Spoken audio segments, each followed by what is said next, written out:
Saudara unsur Forkopimda Kabupaten Nagan Raya meninjau posko COVID-19 di daerah perbatasan. Peninjauan ini dilakukan guna memastikan kesiapan posko COVID-19 dalam mengawasi warga luar daerah Nagan Raya masuk perbatasan wilayah tersebut. Forum Komunikasi Pimpinan Daerah Kabupaten Nagan Raya meninjau langsung posko COVID-19 yang ada di perbatasan wilayah itu. Peninjauan yang dipimpin langsung oleh Bupati Nagan Raya Muhammad Jamin Idham ini dilakukan guna memastikan kesiapan masing-masing posko COVID-19 dalam memantau pergerakan warga dari luar daerah yang masuk ke wilayah itu. Kunjungan ini hari kami Forkopimda Nagan Raya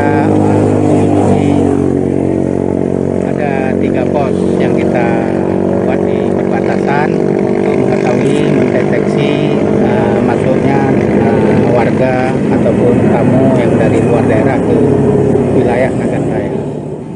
Pos di perbatasan ini diharapkan dapat terus mengawasi warga dari luar daerah yang masuk selama wabah pandemi COVID-19. Apalagi saat ini adanya lonjakan warga yang pulang dari luar daerah karena memasuki waktu mudik Lebaran Idul Fitri.